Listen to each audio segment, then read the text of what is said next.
ओम शांति। मैं सुख देने वाली, सुख लेने वाली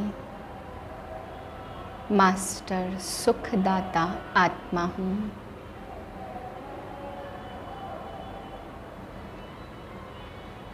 सुख का दान कर रही हूँ।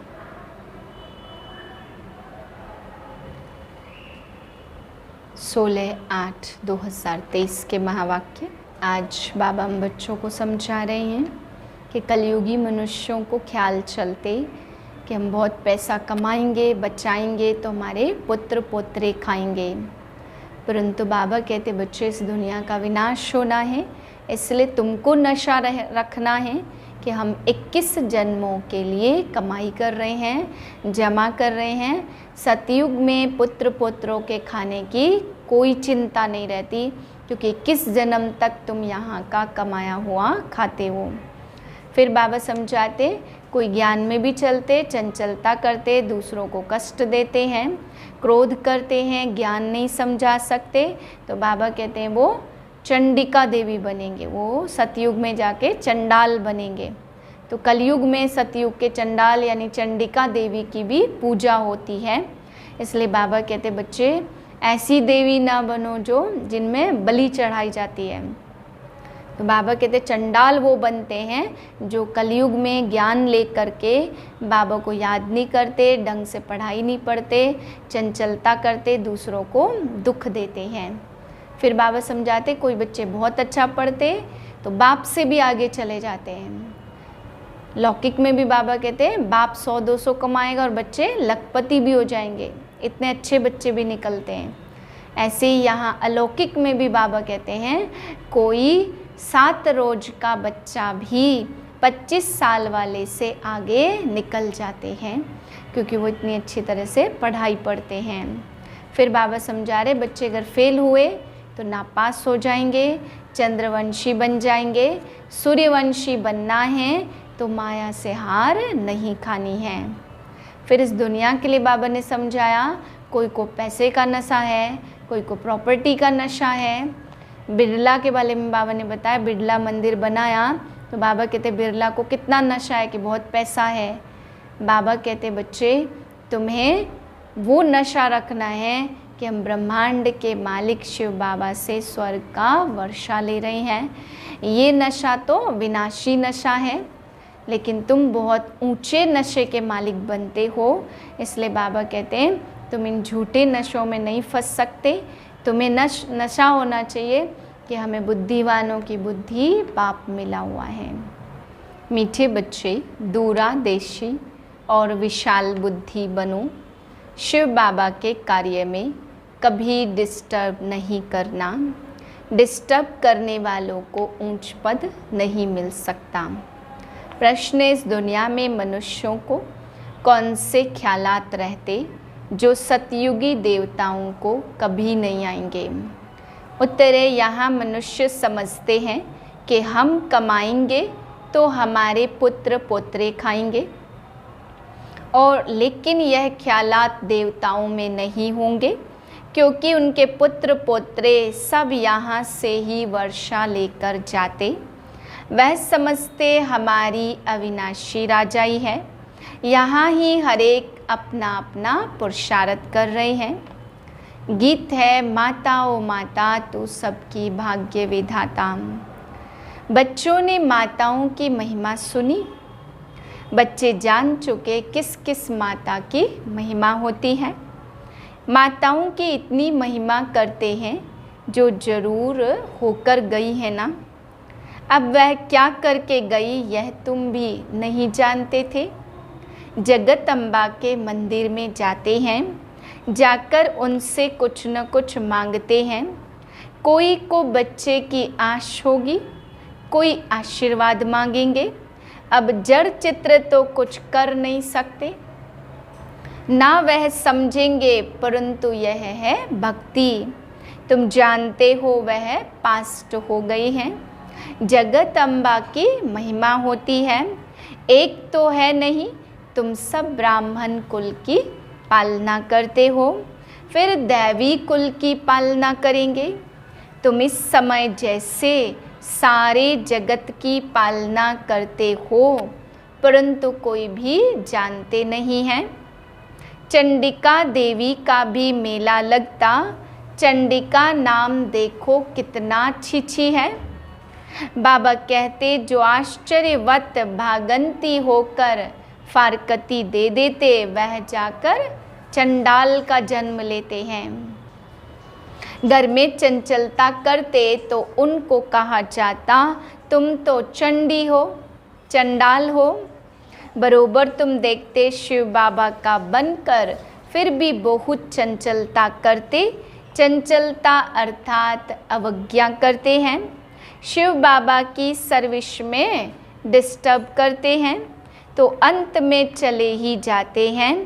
कोई भी ब्रह्मा कुमारी सेंटर में होगी, कुछ चंचलता करेगी, किसको समझा नहीं सकेगी, वह क्रोध करती होगी तो सब कहेंगे इनमें तो बहुत क्रोध है।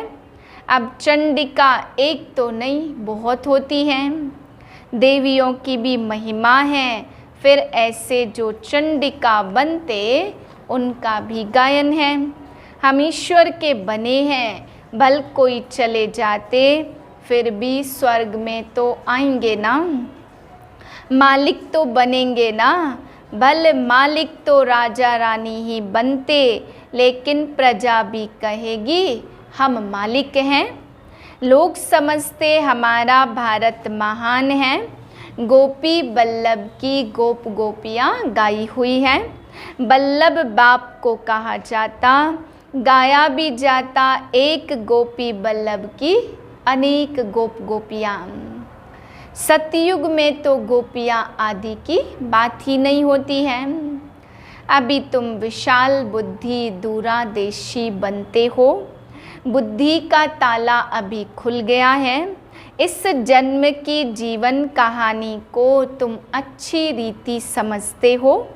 हर एक को नशा तो रहता है ना, अभी बिड़ला है तो उनको अपने धन का नशा रहता।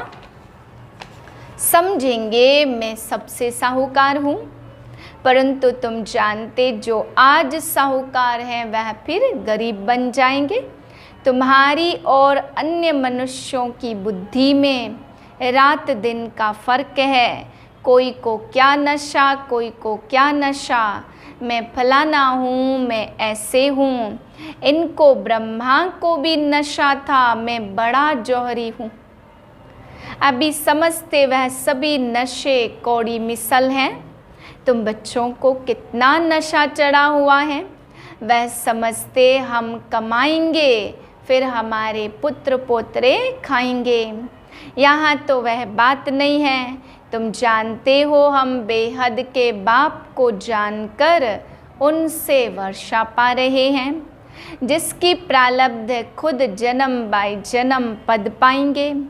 पुत्र पोत्रे आदि सब यहाँ पुरुषार्थ कर रहे हैं, हमारे पोत्रे खाएंगे, यह ख्यालात वहाँ रहती नहीं है। समझते हैं अविनाशी राजा ही है, यहाँ तो राजे लोग समझते पुत्र पोत्रे खाएंगे। पुत्र पोत्रों का वहाँ सतयुग में ख्याल नहीं रहता, क्योंकि 21 जन्म तक फल मिलता रहता। गॉड फादर जिनको इतना याद करते, जरूर उनसे बहुत सुख मिलता होगा।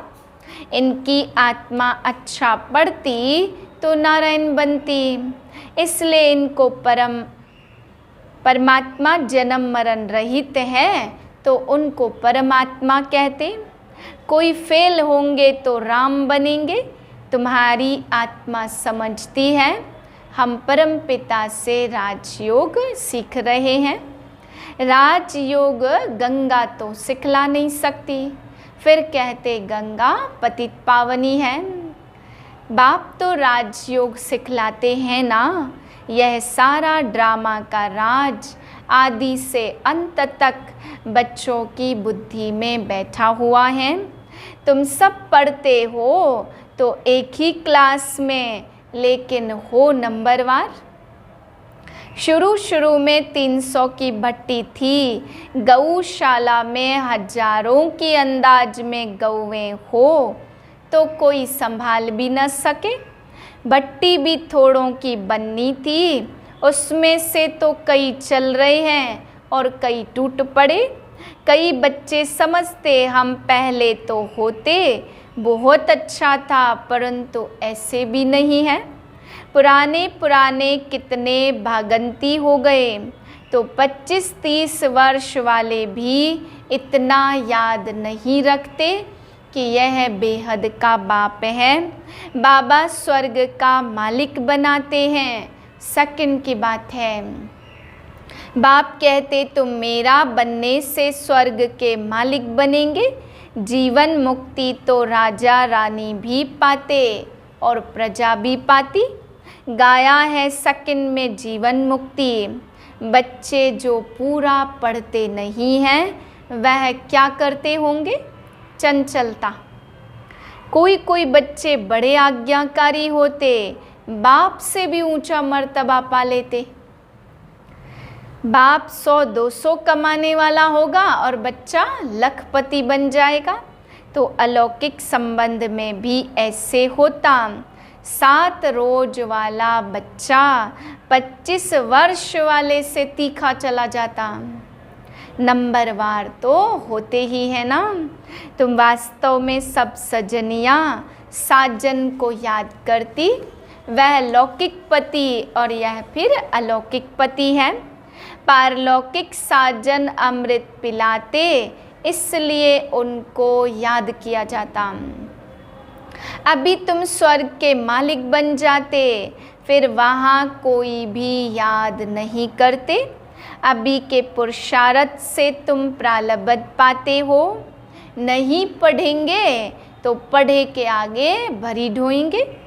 जहाँ जीना है वहाँ ज्ञानामृत पीना है, अथवा पढ़ते रहना है। सैपलिंग लगाते रहते, कोई झट समझ जाते तो समझा जाता इनका पद तो बहुत अच्छा देखने में आता। अच्छा नज़दीक का फूल है, तन मन धन अर्पण करके बैठा है, सर्विस में अच्छा लग गया है, समझता है अपना समय जितना सर्विस में देंगे उतना फ़ायदा है। जैसे बाबा ज्ञान नेत्रहीन अंधों की लाठी बना है, ऐसे हमें भी बनना है। 1-2 को तुम लाठी बनते जाते, अंधा बनाया रावण ने।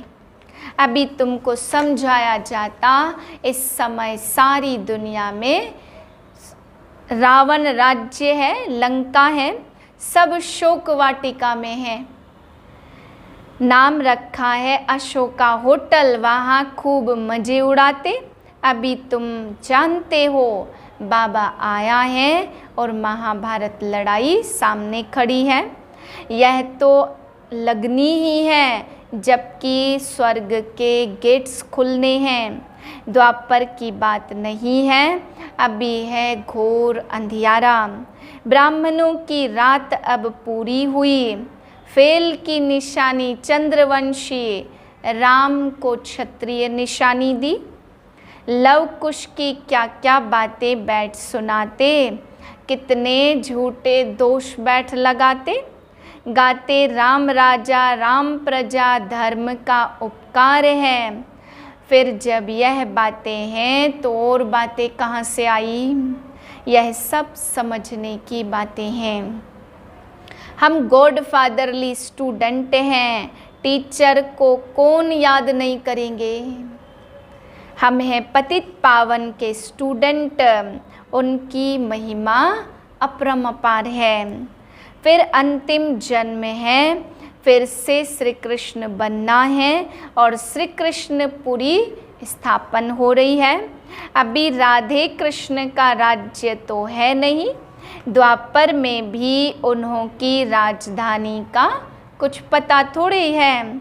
तो यह सब बातें समझने से बहुत अच्छी विशाल बुद्धि चाहिए। लिटरेचर बनाने में भी मेहनत लगती है। विष्णु के अलंकार दिखाते, परंतु वास्तव में विष्णु के यह अलंकार होते नहीं हैं। विष्णु व लक्ष्मी नारायण को शंख थोड़े ही है। तो हम क्या लिखें? मनुष्य तो कुछ भी समझ ना सके, शंख तो है तुम्हारे पास। तो अलंकार जरूर ब्राह्मणों को देना पड़े। तुम समझा सकते हो, हम ब्राह्मण स्वदर्शन चक्रधारी हैं। समझाने में बड़ी डिफ़िकल्टी होती है। प्रजा में जाने वाले मोटी बुद्धि तो कुछ समझ ना सके। तुम्हारी अब तीसरी आँख खुली है, तुम शक्तियों की महिमा है। अच्छा, मीठे मीठे सिकिलधे बच्चों प्रति माता पिता बाप दादा का याद प्यार गुड मॉर्निंग। रूहानी बाप की रूहानी बच्चों को नमस्ते। हम रूहानी बच्चों की रूहानी बाप को नमस्ते। धारणा के लिए मुख्य सार है, पहली पॉइंट है अपना समय सर्विस में सफल करना है। तन मन धन सब कुछ अर्पण कर जब तक जीना है, पढ़ाई पढ़ते रहना है। दूसरी पॉइंट, आपस में एक दो की ज्ञान से पालना करनी है। ऐसा कोई कार्य नहीं करना जिससे बाप की अवज्ञा हो। वरदान अविनाशी अतीन्द्रिय सुख में रह, सबको सुख देने सुख लेने वाले मास्टर सुखदाता भव। अतीन्द्रिय सुख अर्थात आत्मिक सुख अविनाशी है। इंद्रियां खुद ही विनाशी हैं, तो उनसे प्राप्त सुख भी विनाशी होगा। इसलिए सदा अतीन्द्रिय सुख में रहो तो दुख का नाम निशान आ नहीं सकता।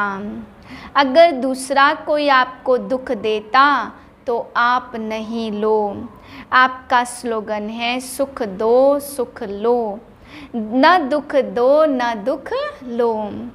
कोई दुख दे तो उससे परिवर्तन कर आप सुख दे दो, उसको भी सुखी बना दो, तब कहेंगे मास्टर सुखदाता। स्लोगन है अधिक बोलकर एनर्जी गंवाने के बजाय अंतर्मुक्ता के रस के अनुभवी बनो। ओम शांति।